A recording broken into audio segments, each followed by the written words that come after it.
కూడా ప్రచారం చేయలే 60,000 మెజార్టీ వచ్చింది మా రఘువీర్ రెడ్డికి. నువ్వు సిరిసిల్లలో 10,000 కోట్లు అభివృద్ధి చేసుకున్నావు కదా, 6,000 మైనస్ ఎందుకు వచ్చింది? 6,000 బండి సంజయ్కి లీడ్ ఎందుకు వచ్చింది? బీజేపీతో కుమ్మకైనావా లేకపోతే ప్రజలు నీ ముఖం చూడలేక వేరే పార్టీకి ఓటు వేసినా? అందుకనే నీ కెపాసిటీ కోవట డింకరెడ్డి పేరు తీసుకునే నైతిక హక్కు లేదు. కోవట డింకరెడ్డి అంటే నీతి నిజాయితీకి మారు పేరు.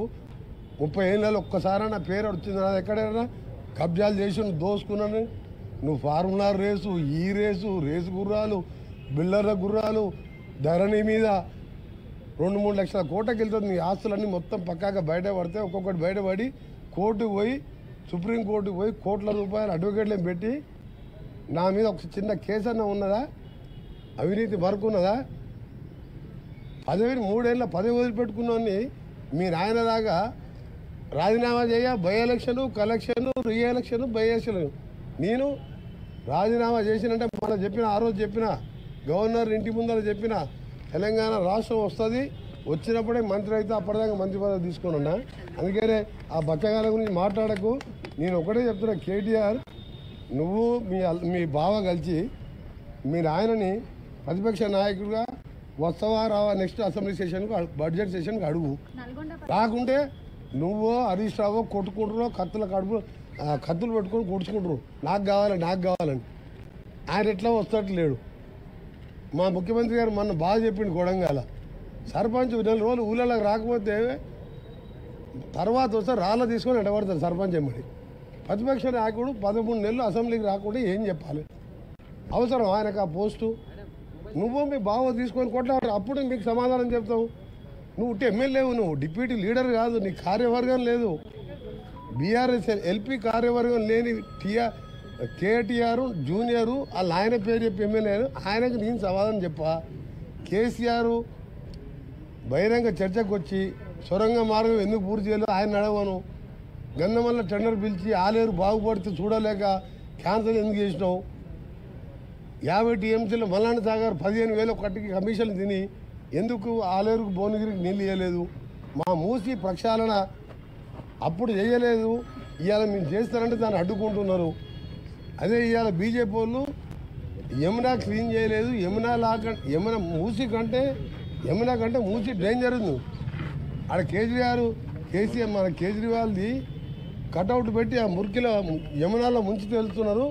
బీజేపీ వాళ్ళు మేనిఫెస్టోలో పెట్టిను, రేపు భద్రం మా గవర్నమెంట్ రాగానే యమునాని క్లీన్ చేస్తామని. ఇక్కడనేమో మూసిని క్లీన్ చేస్తామంటే కిషన్ రెడ్డి, బండి సంజయ్ వీళ్ళందరూ ఏసీ రూములు తీసుకొని ఆ మూసి కాలు వెంబడి ఏసీలు పెట్టుకొని అన్నం వండుకుంటారు. మేమే మూసి చేసుకోవద్దు. యమునాలో మాత్రం మేనిఫెస్టోలో మూసి క్లీన్ చేస్తామని పెడతారు. నమామి గంగా చేసినాం, సబర్మతి చేసినాం, యమునా కూడా చేస్తాం. ఇవాళ బీఆర్ఎస్ వాళ్ళకు మూసి గురించి అసలు దాని మీద అవగాహన లేదు. ఫ్లోరైడ్ మూసి అన్ని నాశనం చేస్తేనే 11 సీట్లు దేశంలో ఎక్కడ కూడా అంత మెజార్టీ రాకుని ప్రచారం చేయకుండా మా ఎమ్మెల్యే అభ్యర్థిని గెలిపించినంటే 10 ఏళ్ళు మా జిల్లాని నాశనం చేసినావు. కాబట్టి కేటీఆర్ నీకు మీ నాయనకు మా నల్గొండ ప్రజల ఉసురు తగిలే పాపం పండి మీరు పోయిను. ఎంతసేపు తిట్టిపిస్తారని ఆయన తిడితే కూడా టైం వేస్ట్ కదా. మళ్ళీ ఇప్పుడు తిడితే మళ్ళీ పోయి ప్రెస్ చేసుకోవాలి.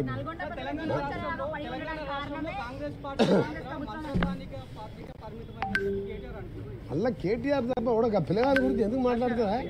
నేను ఎప్పుడు 3వ సారి ఎమ్మెల్యే అయినప్పుడు రాజకీయాలకు వచ్చిండు, దాని గురించి నేను మాట్లాడాలా? మీరు ఆలోచన పెట్టండి. కేసీఆర్ నేను ఫ్లోరైడ్ కోసం 12 రోజులు చచ్చిపోతే అట్టుంటే జయశంకర్ ఉన్న వీడియోస్ ఉన్నాయి. వరంగల్కి వెళ్ళి బస్సులు వచ్చి జయశంకర్ నా దగ్గర కూర్చున్నాడు. నువ్వు ఒక్క ఎమ్మెల్యేనే నల్గొండ కోసం ఎమ్మెల్యే పదవి ఉండి ఇవాళ ప్రాణాలు తెగించేస్తామని బస్సులు వచ్చేది. అప్పుడు ఈయన డిప్యూటీ స్పీకర్గా బుల్లెట్ ప్రూఫ్ కార్లో తిరుగుతున్నాడు, తారనాగర్ అధికార బంగ్లాలు ఉన్నాడు. కేసీఆర్ కూడా నా నైతిక హక్కు లేదు నా మీద మాట్లాడతానికి. ఈ బచ్చాయంత అప్పుడు అమెరికాలో నౌకరు చేసుకుంటున్నాడు, రామలింగరాజు కొడుకెమ్మడి తిరుగుతున్నాడు అమెరికాలో. ఆయన గురించి గడుకోసారి కేటీఆర్ ఏముంది ఆ కేటీఆర్ దగ్గర? ఫార్ములా రేస్ ఉంది, 1,00,000 కోట్లు ఆస్తుంది. ఆ పైసలు కోమటిరెడ్డి వెంకటరెడ్డి దగ్గర 1,00,000 కోట్లు లేవు, కానీ ప్రజల కోసం పోరాటం చేసి ఒక రైతు బిడ్డగా పైకి వచ్చిన. అందుకని అడిగితే కేసీఆర్ కన్నా అడిగినా అర్థం ఉంది, కానీ కేటీఆర్ హరీష్ ఏముందా వాళ్ళ దగ్గర?